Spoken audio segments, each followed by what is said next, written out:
तो next heading है हमारे पास image formation by concave mirror. Concave mirror में किस तरह से इमेज का फॉर्मेशन होगा। तो image formation by concave mirror क्या लिख सकते हैं बेटा, सबसे पहली कंडीशन है when object is at infinity. तो यदि कभी भी कोई एक ऑब्जेक्ट जो है वो इंफिनिटी पर होगा तो ध्यान रखिए हमेशा पैरेलल बीम लाइट की इंसिडेंट होगी। मतलब यह है कि अगर पैरेलल आ रही है मतलब ऑब्जेक्ट कहां पर है, इंफिनिटी से आ रहा है। ठीक है ना, ये लाइट रेस कहां से आ रही है, इंफिनिटी से आ रही है। जब इंफिनिटी से आ रही होंगी तो टकराएंगी और टकराने के बाद सभी लाइट रेस कहां पर मिलेंगी, फोकस पर। तो अब अगर हम इस केस में नेचर ऑफ इमेज की बात करें, इसमें नेचर कैसा है इमेज का, तो नेचर इमेज का हम कैसे बोलेंगे कि सबसे पहले तो लाइट रेस आगे आके टकरा रही है तो रियल इमेज होगी। कौन सी इमेज होगी, रियल इमेज होगी। दूसरा हमेशा याद रखिए जो रियल इमेज होती है वो कैसी इमेज होती है, इन्वर्टेड होती है। ध्यान रखिएगा रियल इमेज हमेशा कैसी होती है, इन्वर्टेड इमेज होती है। तो रियल इमेज इन्वर्टेड इमेज है और कहां बन रही है, एट फोकस। कहां पर बन रही है, फोकस पर बन रही है। तो रियल इमेज बनेगी और कहां पर बनेगी भैया, फोकस पर बनेगी। ठीक, ठीक है। और इन्वर्टेड बनेगी और कैसी होगी, पॉइंट साइज। ध्यान रखिए कैसी है ये, पॉइंट साइज है। ये पहली इमेज बनी हुई है, पॉइंट साइज इमेज है। तो अगर ऑब्जेक्ट इंफिनिटी पर हो तो ये कंडीशन इसकी बनती है। दूसरी कंडीशन है when object is in between infinity and centre of curvature. तो ये सेंटर ऑफ कर्वेचर है, ये फोकस है और ऑब्जेक्ट यहां। तो पहला हमने रूल के हिसाब से पहली लाइट से सीधी इंसिडेंट कराई, कहां से निकली, फोकस से। दूसरी लाइट ने हमने सेंटर ऑफ कर्वेचर से इंसिडेंट कराई, उसने उसी पाथ को रिफ्लेक्ट कर लिया, रिट्रेस कर लिया। तो जब उसी पाथ को रिट्रेस किया तो जहां पर दो लाइट ने टकराई वहां पर हम बोलते हैं इमेज बनी। तो ये इमेज जो बन रही है अगर आप देखो तो यहां पर ये जो इमेज है तो पहले बन रही है तो रियल इमेज है, इन्वर्टेड है, between C and F, centre of curvature और फोकस के बीच में है। और ध्यान रखिए अगर साइज वाइज देखें तो ये साइज बड़ा है, ये छोटा है, तो स्मॉल इन साइज। वहां पर तो पॉइंट साइज बनी थी, small in size as compare to object, ये कंडीशन बनी। तो आप देखो ऑब्जेक्ट अगर इंफिनिटी पर था तो इमेज फोकस पर बनी, ऑब्जेक्ट को हम आगे लाए तो इमेज पीछे जा रही है और साइज भी बढ़ रहा है। फिर अगला केस क्या बनता है कि यदि ऑब्जेक्ट कहां पर रखा हो, अगर ऑब्जेक्ट रखा हो कहां पर, सेंटर ऑफ कर्वेचर पर। तो when object is at C, C means centre of curvature. तो सेंटर ऑफ कर्वेचर पर अगर ऑब्जेक्ट है तो लाइट रेज सीधी जाएंगी और फिर कहां से पास होगी, यहां से, और दूसरी लाइट रेज से जाके यहां से पास हो जाएगी। तो इमेज जो बन रही होगी वो कहां पर बन रही होगी, सेंटर ऑफ कर्वेचर पर। पहले ही बन रही है तो पहले बनने का मतलब कैसी इमेज है, रियल। उल्टी बनती हुई दिख रही है तो inverted. Same size, same size की है, एट फोकस, एट C। कहां पर बनी, सेंटर ऑफ कर्वेचर पर ही बनी। ठीक है, तो ये चीज ध्यान रखिएगा। फिर हम ऑब्जेक्ट को और आगे लेकर आए। अगर आप पूरी प्रोसेस में देखोगे तो ऑब्जेक्ट धीरे धीरे आगे आ रहा है, इमेज पीछे जाती जा रही है और साइज भी उसका बढ़ता जा रहा है। सेंटर ऑफ कर्वेचर को जैसे ही वो क्रॉस करेगा, सेंटर ऑफ कर्वेचर को जैसे ही वो क्रॉस करेगा तो कहां पर आ जाएगा, सेंटर ऑफ कर्वेचर और फोकस के बीच में। अब अगर देखो लाइट रे सीधी गई, फोकस से निकल गई, दूसरी फोकस से पास कराई तो रूल के हिसाब से पैरेलल हो जाती है। यहां पर कहीं पर इमेज बन रही है, कैसा बन रहा है, फिर से आगे ही बन रही है, मिरर से पहले ही बन रही है, तो रियल इमेज है। इन्वर्टेड है ही, रियल इमेज इन्वर्टेड होती है। और beyond C, centre of curvature के पीछे, बियॉन्ड C, और एनलार्ज, साइज में बड़ी है। ठीक, अब और आगे बढ़ेंगे तो कहां पहुंचेंगे, फोकस पर। तो जब ऑब्जेक्ट फोकस पर हुआ तो लाइट ऐसी गई, टकराई यहां से, टकराने के बाद यहां से निकल गई, फोकस से निकाल दी। दूसरी लाइट हमने ऐसे इंसिडेंट कराई कि सेंटर ऑफ कर्वेचर की डायरेक्शन में इंसिडेंट हुई, और सेंटर ऑफ कर्वेचर की डायरेक्शन में इंसिडेंट हुई तो उसी पाथ को उसने क्या कर लिया, रिट्रेस किया। ठीक है, अब सेंटर ऑफ कर्वेचर की डायरेक्शन में इंसिडेंट होने के बाद उसी पाथ को अगर वो रिट्रेस करता है तो फिर क्या पॉसिबिलिटी बनेगी कि टकराने के बाद उसी पाथ को उसने रिट्रेस कर लिया, तो जो इमेज बन रही है, image of course it is real क्योंकि उसी तरफ जा रही है। और रियल इमेज जो होगी वो कैसी होगी, कहां बनेगी, eight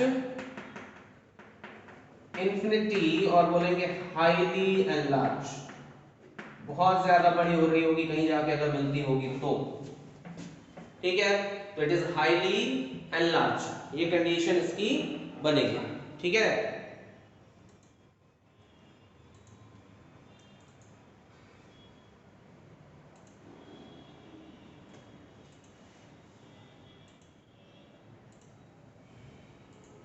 Then when object is in between focus and pole, focus और पोल के बीच में अगर ऑब्जेक्ट है तो फिर क्या कंडीशन बनती है, ये यहां पर रखा है फोकस और ये यहां पर क्या है, पोल है, फोकस और पोल के बीच में ऑब्जेक्ट रखा हुआ है, लाइट रे पहले हमने इंसिडेंट कराई तो यहां से टकरा के ऐसे निकल गई, ये लॉ ऑफ रिफ्लेक्शन डायरेक्ट पोल पर अपन ने रूल बनाया था। और दूसरी सेंटर ऑफ कर्वेचर की डायरेक्शन में इंसिडेंट कराई तो उसी बात को उसने रिट्रेस कर लिया। ऐसा लग रहा है कि ये लाइट रे यहां किसी एक पॉइंट से टकराती हुई चली आ रही है, तो क्योंकि इस पॉइंट से टकराती हुई चली आ रही है तो इसको हम बोलते हैं कि ये क्या कंडीशन है, यहां पर ये AB है और AB क्या है, इमेज है, और ये जो इमेज बन रही है वो इस तरफ बन रही है, तो इसको हम बोलेंगे इमेज जो है वो कैसी है, it is virtual, behind the mirror बन रही है, और वर्चुअल के साथ साथ कैसी है, इरेक्ट है, कहां बनी, behind the mirror, behind the mirror, mirror के पीछे बन रही है, और कैसी है, एनलार्ज, ठीक है, लिख लीजिए इसको, बना लीजिए।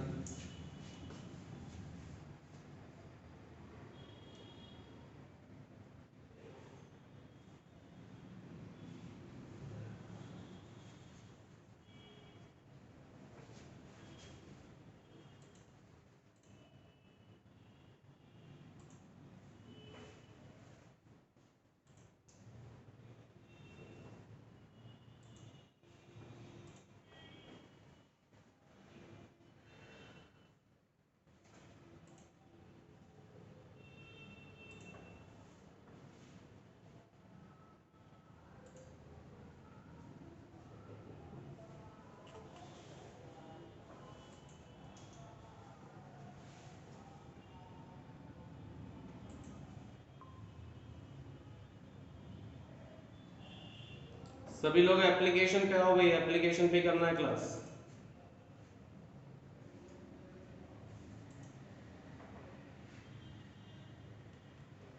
एप्लीकेशन पे चल रही है क्लास, एप्लीकेशन पे आओ सब लोग।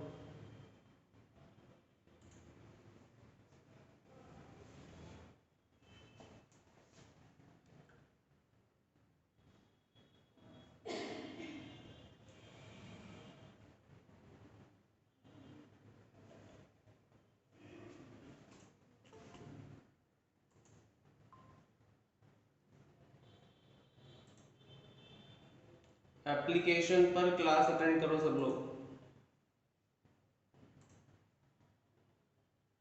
मुस्कान यहाँ से गूगल मीट से छोड़ो, अभिषेक, शशांक, सभी इस पे जाओ।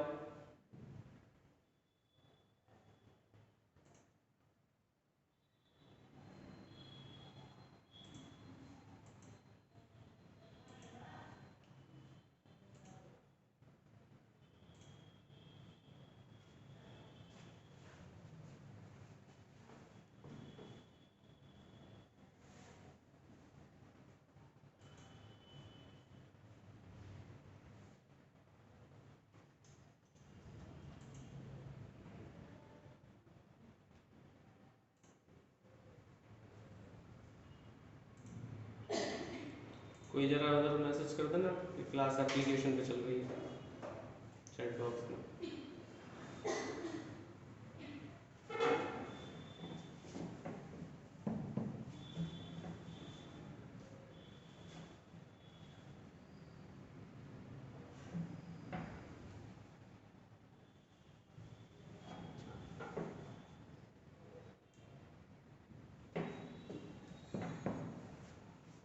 हो गया?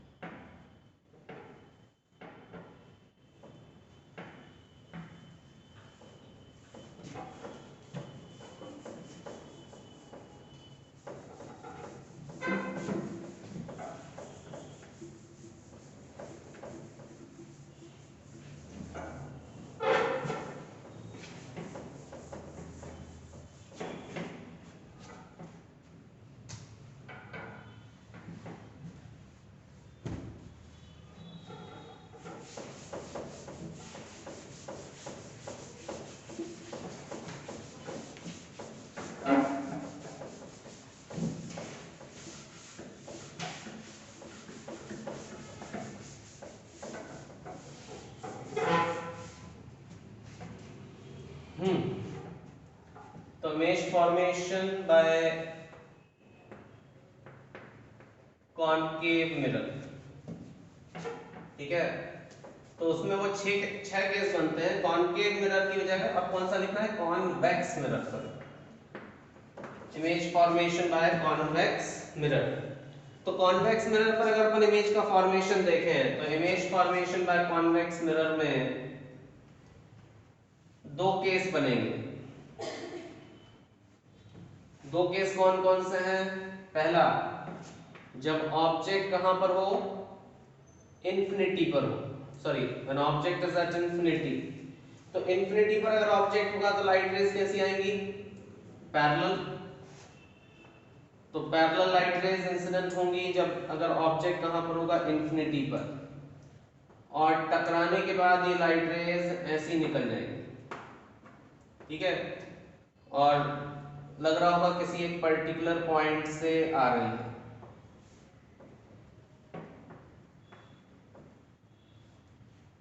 और यहां से लाइट रेज कुछ ऐसी निकल जाएंगी। तो ऐसा लग रहा होगा किसी एक डेफिनेट पॉइंट से आ रही है। जो पॉइंट होगा, इस पॉइंट को हम इमेज की तरह कंसीडर करेंगे, ठीक है ना? Now this point considered as image. तो पहली चीज तो ऐसा लग रहा है किसी एक पर्टिकुलर पॉइंट से आ रही है, तो नेचर क्या होगा इमेज का? पहली चीज, बिहाइंड द मिरर बन रही है, behind the mirror at focus. ये यहां पर फोकस से आती हुई लग रही हो, तो फोकस पर बन रही है। कैसी है? वर्चुअल इमेज है, पीछे बन रही है इसलिए वर्चुअल है। और वर्चुअल इमेज हमेशा कैसी होती है? इरेक्ट होती है। ध्यान रखिए, वर्चुअल इमेज हमेशा कैसी होगी? इरेक्ट इमेज होगी। और पॉइंट साइज, ठीक है? ये कंडीशन है। दूसरी कंडीशन बनती है when object is at finite distance. यदि ऑब्जेक्ट जो है वो कहां पर है? एक फाइनाइट डिस्टेंस पर है।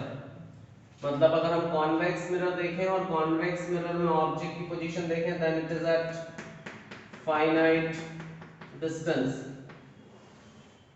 तो अगर फाइनाइट डिस्टेंस पर अगर कहीं पर कोई एक ऑब्जेक्ट है तो फिर क्या पॉसिबिलिटी इसमें बनेगी? यहां देखिए, ये एक ऑब्जेक्ट है और फाइनाइट डिस्टेंस पर है, तो क्या कंडीशन बनी? लाइट रे यहां पर इंसिडेंट होंगी सीधी जाकर, तो सीधी लाइट रेज इस पर इंसिडेंट होंगी। और ये लग रहा होगा कहां से आ रही है? किसी एक फोकस पॉइंट से आ रही है।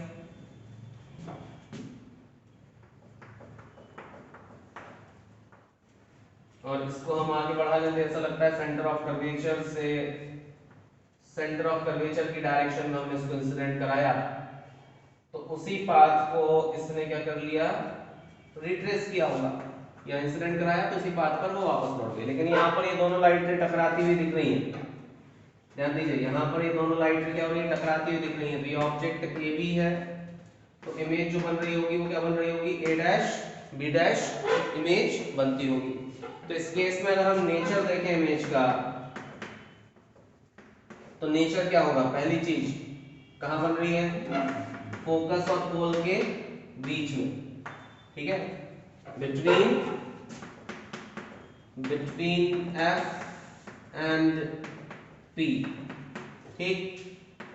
कैसी इमेज होगी, वर्चुअल, और कैसी होगी, इरेक्ट, और कैसी होगी, स्मॉल इन साइज, साइज में छोटी, लिख लीजिए।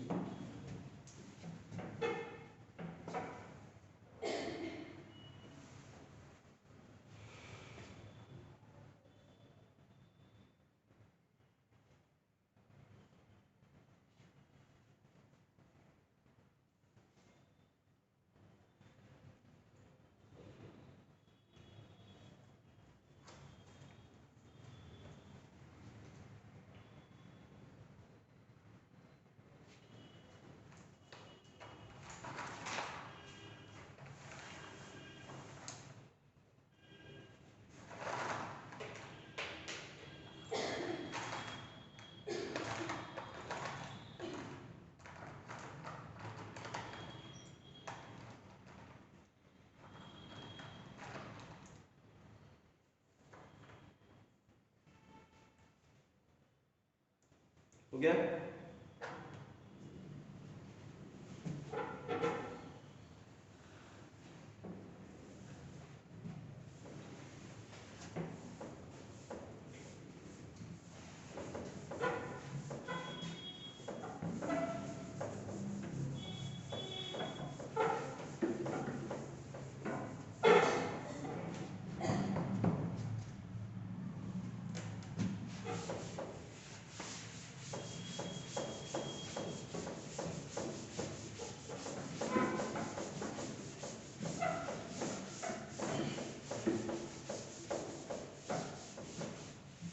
चलिए देखें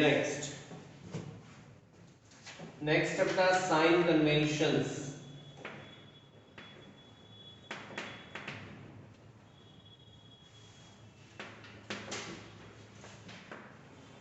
साइन कन्वेंशंस में हम क्या लिखें, साइन कन्वेंशंस मतलब किस तरह के हम प्रॉपर साइन का यूज करें, ऑब्जेक्ट की पोजीशन के लिए, इमेज पोजीशन के लिए, और किसके लिए, देखिए जरा।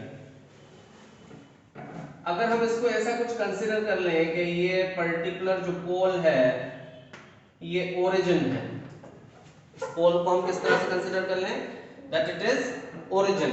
तो अब अगर ये ओरिजिन है तो सभी डिस्टेंस हम कहां से नापते हैं बेटा, ओरिजिन से ही नापते हैं ना। तो all distances are measured from pole only, सभी डिस्टेंस को हम कहां से मेजर करेंगे, पोल से मेजर करेंगे। अब अगर ये ऑब्जेक्ट है, ठीक, तो ध्यान रखिएगा लाइट जिस डायरेक्शन में इंसिडेंट होती है मिरर पर ऑब्जेक्ट से, जैसे ये ऑब्जेक्ट है तो ऑब्जेक्ट पे लाइट रेज सब जगह से आ रही होंगी और टकराने के बाद ये लाइट रे रिफ्लेक्ट हो रही होंगी। तो ये जो लाइट रे रिफ्लेक्ट हो रही होंगी तो मिरर पर जो लाइट रे मान लो इस डायरेक्शन में जा रही है तो ये डायरेक्शन है इंसिडेंस की लाइट रे की, तो direction of incidence of light रे इज ऑलवेज टेकन पॉजिटिव। मतलब जिस डायरेक्शन में लाइट रे इंसिडेंट हो रही हैं वो डायरेक्शन हमेशा पॉजिटिव ली जाएगी। मतलब कहने का ये है कि अगर मिरर ऐसा है और लाइट रे उस ऑब्जेक्ट से उस पर इधर जा रही है तो ये वाली डायरेक्शन पॉजिटिव ली जाएगी। नहीं तो कई बार क्या होता है बच्चा इसको रट लेता है कि हमेशा जो लेफ्ट साइड में होता है वो हमेशा नेगेटिव होता है, राइट साइड में जो होता है हमेशा पॉजिटिव होता है। तो ऐसा करने से दिक्कत क्या होगी कि अगर मान लो हमने मिरर ऐसा रख दिया, अब आपकी तरफ से देखने पर ये कॉनकेव मिरर अगर है तो आपकी तरफ से देखें तो ये वाली साइड लेफ्ट है और हमारी साइड से देखें तो ये वाली साइड लेफ्ट है, तो वो कंफ्यूजन नहीं हो जाएगा कि किस साइड से देखना है। ठीक है, तो हमेशा याद रखो लाइट रे जिस डायरेक्शन में इंसिडेंट होती हैं वो डायरेक्शन हमेशा पॉजिटिव ली जाएगी। तो क्या कंडीशन बनेगी, ये डायरेक्शन हमेशा पॉजिटिव ली जाएगी। तो क्या कंडीशन लिखेंगे, पहला रूल है इसके अंदर, पहला कन्वेंशनल रूल है वो है all distances are measured from pole of mirror। सभी डिस्टेंसेस कहां से मेजर की जाएंगी, all distances are measured from the pole of the mirror। okay, then second rule is the direction of incidence the direction of incidence of light ray on mirror is taken positive. उसको हमेशा कैसा लिया जाएगा? It is taken positive. The direction of incidence of light is taken positive, and opposite direction, and its opposite direction is taken negative, and its opposite direction is taken negative. उसकी opposite direction हम negative. मान लो अगर light इस direction incident हुई है तो ये वाली डायरेक्शन तो पॉजिटिव हो गई, तो ये वाली डायरेक्शन कैसी होगी? नेगेटिव. मतलब ऑब्जेक्ट डिस्टेंस कैसी हो गई है? नेगेटिव ले ली गई है. ठीक. फिर अगर इरेक्ट और इन्वर्टेड ऑब्जेक्ट की बात करें तो जितनी भी चीजें अगर इरेक्ट हैं तो उनको हम पॉजिटिव लेंगे, और जो चीजें इन्वर्टेड बनेंगी उनको हम नेगेटिव लेंगे किसी भी तरफ, चाहे वो यहां हो चाहे वो यहां. तो इरेक्ट ऑब्जेक्ट कैसा लिया जाएगा? पॉजिटिव. इन्वर्टेड ऑब्जेक्ट कैसा लिया जाएगा? नेगेटिव. तो if object is erect then it is taken with positive sign,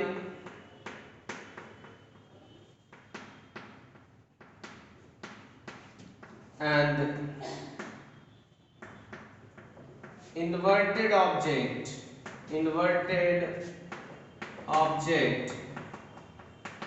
is taken with negative sign. Okay, inverted object is taken with negative sign. Clear? तो ये कुछ रूल्स हैं इसमें इमेज फॉर्मेशन के. Clockwise direction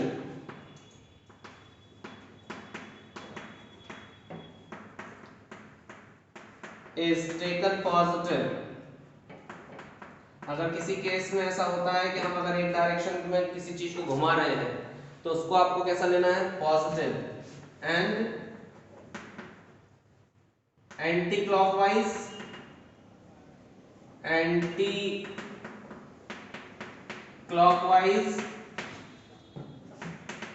is taken negative. जो anti clockwise direction है उसको हम कैसा लेंगे? नेगेटिव लेंगे. लिख लीजिए.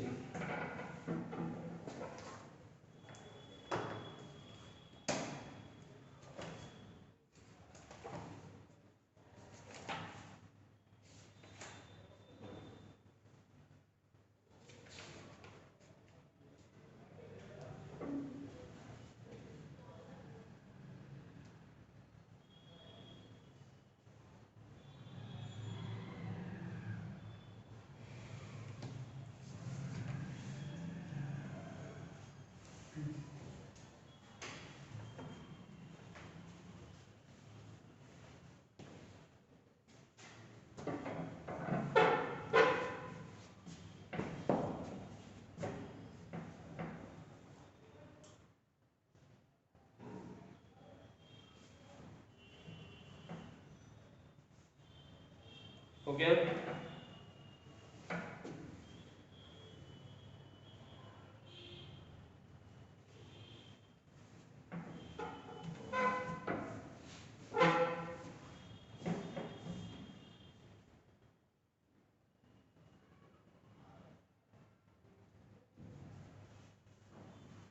क्लियर?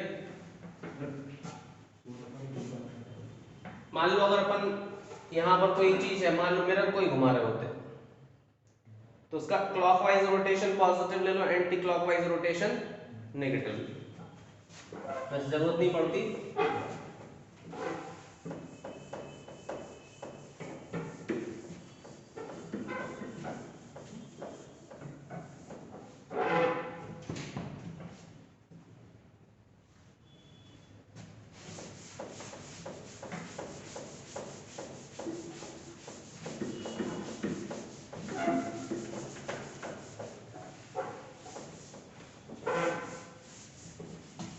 चलिए नेक्स्ट लिखते हैं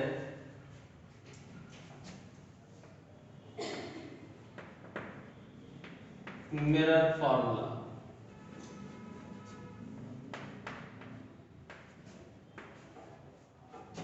ठीक है, so it is the formula, it is the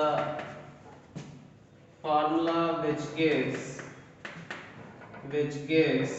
relation between object distance,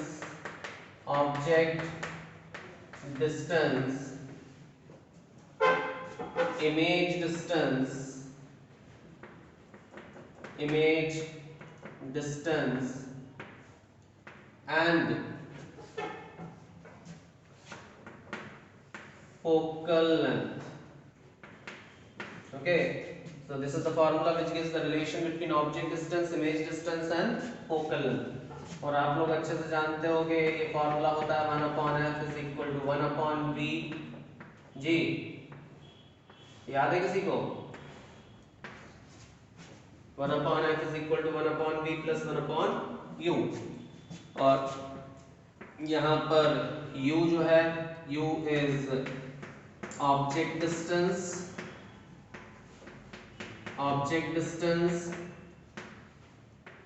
v is image distance and f is focal length। f जो है वो क्या है? focal length है। ठीक है,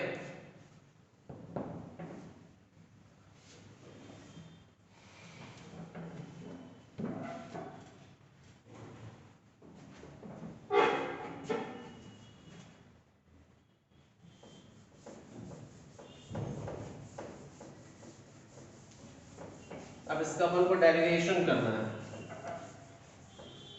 तो देखते हैं। मान लो हमारे पास एक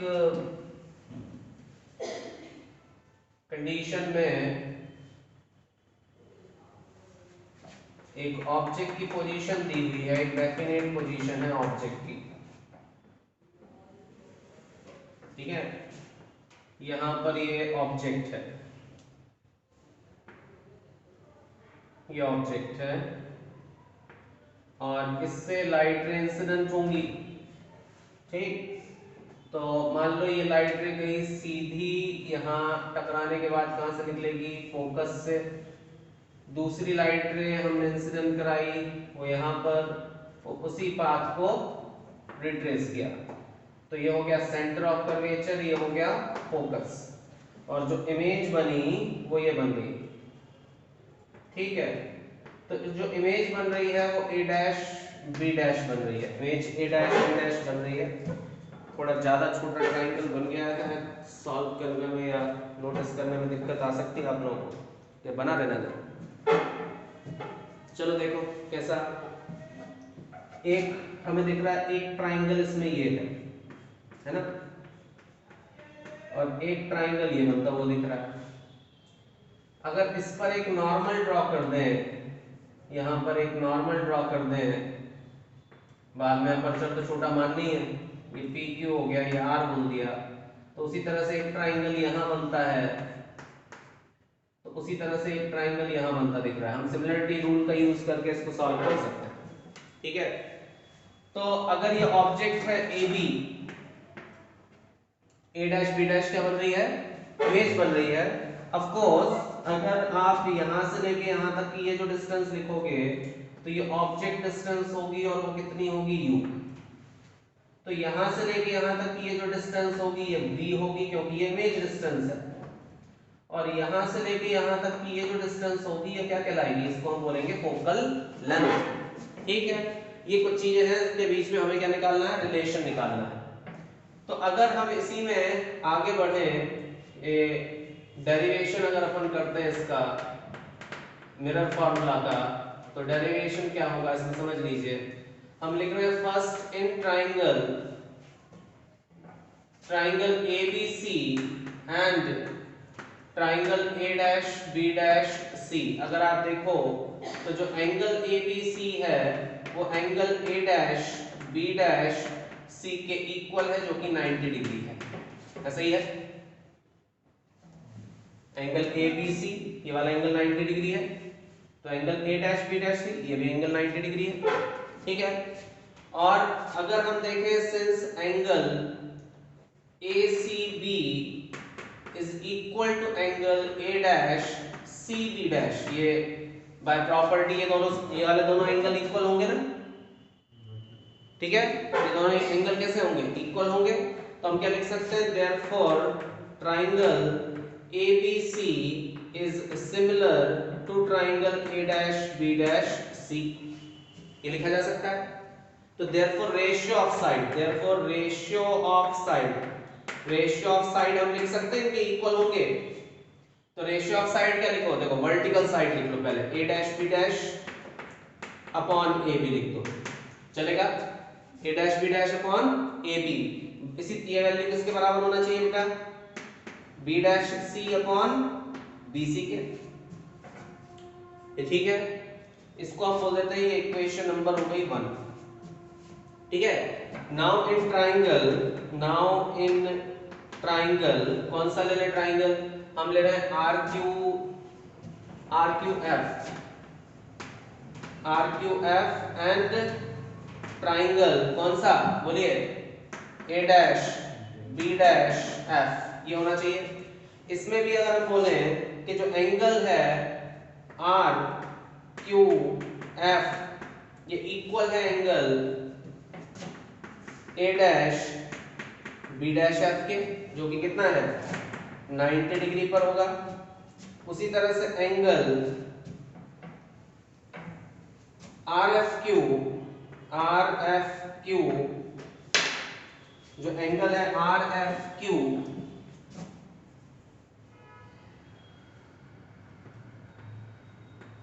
ठीक है, ये जो एंगल है RFQ ये इक्वल होगा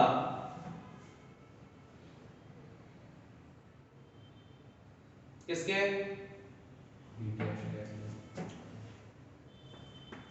B dash F B dash F A dash के, इक्वल हो जाएगा B dash F A dash के बाय प्रॉपर्टी। और फिर अगर हम इसमें ये लिख दें देयरफॉर ट्राइंगल कौन सा RQF is similar to triangle A dash B dash F, तो therefore ratio of side, side ratio अगर अपन इसमें देखें तो फिर से इसमें भी लिखना चाहिए। तो साइड रेशियो इसमें क्या होगा बोलिए, A dash B dash upon RQ vertical side का रेशियो डिवाइड, और यहां पर ये लिखा जाएगा किसका, B dash F upon FQ, यही होगा। और अगर हम यहां बोले कि since RQ is equal to AB, ये पैरेलल है ना दोनों, तो RQ और AB कैसे होंगे, इक्वल होंगे। तो therefore A dash B dash upon AB की value B dash F upon FQ के इक्वल होगी। ठीक, और B dash F upon FQ के इक्वल होगी, तो ये इक्वेशन नंबर कौन सी हो गई, सेकंड। ये इक्वेशन फर्स्ट है, ये इक्वेशन कौन सी हो गई, second. Comparing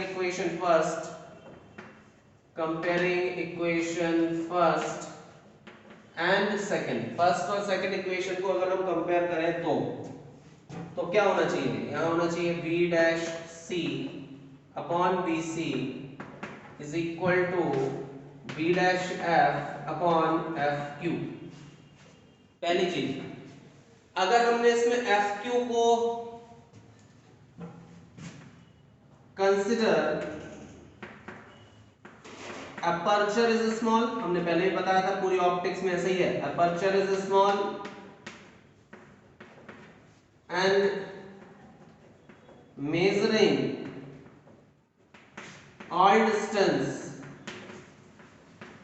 from pole, aperture small मतलब PQ जो है वो नेग्लिजिबल है, ठीक है ना। पी क्यू कैसा है, नेग्लिजिबल है। तो हमने ये मान लिया कि अपर्चर स्मॉल में है और सभी डिस्टेंस हम कहां से मेजर करें, पोल से मेजर करें। तो सभी डिस्टेंस अगर बेटा आप पोल से मेजर करोगे तो फिर कैसे मेजर करोगे, जरा यहां देख लेना इस वाली इक्वेशन में, इक्वेशन नंबर जो 3 है, बी डैश सी दिया है यहां पर, देखो जरा बी डैश सी लिखा है। तो अगर हम इसको पोल से मेजर करें तो कैसे मेजर करोगे, Cp minus B dash P. इसको हम BC को कितना लिखते हैं, बोलिए, Cp में से बी डैश पी माइनस हो गया तो वही बचा ना, Cb डैश, ये हो जाएगा। फिर BC निकालना है, तो BC मतलब ये, तो BP में से Cp माइनस कर दो, यही होगा। BP में से Cp माइनस कर दिया। अच्छा अब B डैश F दिया, B डैश F कहां ये लिखा है, क्या करना चाहिए, B डैश F में से, सॉरी B डैश P में से FP माइनस कर दो। और क्योंकि ये FQ हुआ और ये QP जो है नेग्लिजिबल हो गया, तो इसको आप डायरेक्ट क्या लिख सकते हो, FP, ठीक है। अब देखो अगर आप इस पूरी इक्वेशन में सभी पे PP आ गए, मतलब सभी डिस्टेंस कहां से मेजर हो गई, पोल से हो गई।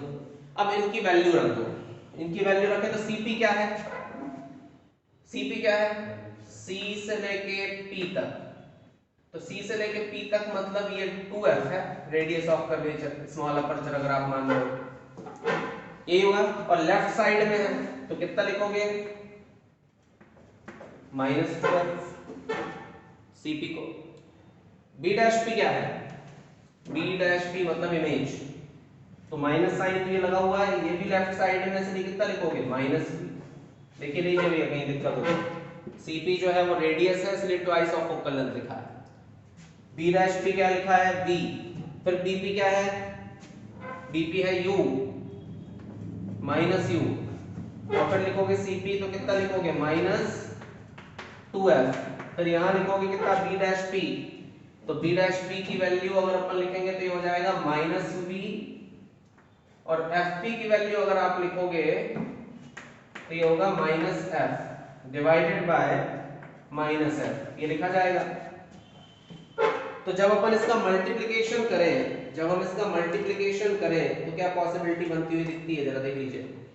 मल्टीप्लिकेशन में ये हो जाएगा माइनस माइनस प्लस, ये हो जाएगा 2f स्क्वायर, और ये आ जाएगा 3 माइनस तो ये आ जाएगा vf, ठीक है।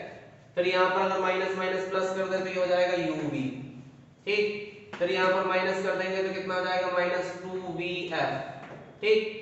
फिर इसको अगर अपन लिखेंगे तो माइनस कितना हो जाएगा, uf, और ये इतना इसको लिखेंगे तो माइनस माइनस 4 माइनस है तो ये कितना हो जाएगा, +2f स्क्वायर, तो 2f स्क्वायर से 2f स्क्वायर कैंसिल हो जाएगा, और 2vf इस तरफ ले जाओ तो ये प्लस का हो जाएगा, तो इधर बचेगा केवल vf, और यहां बचेगा uv, और यहां बचेगा uf, ठीक।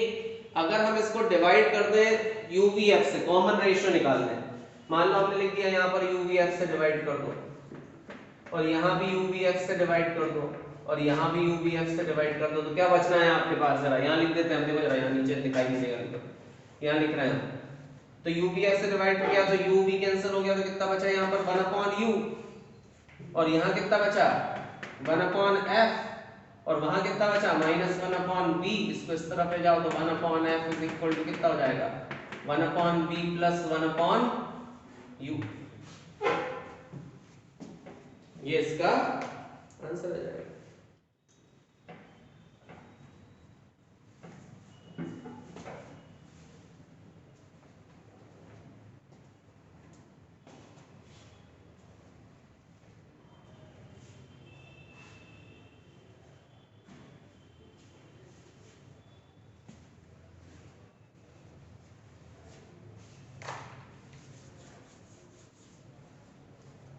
कल क्लास लगानी है नहीं लगानी है आप लोग, ये बता दो क्लियर।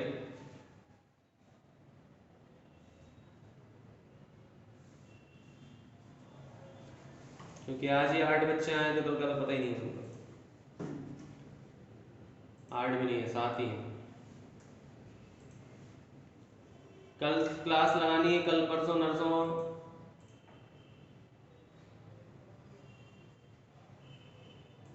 हाँ या ना?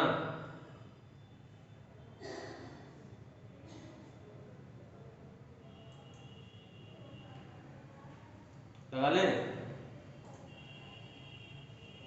ठीक है, ठीक है।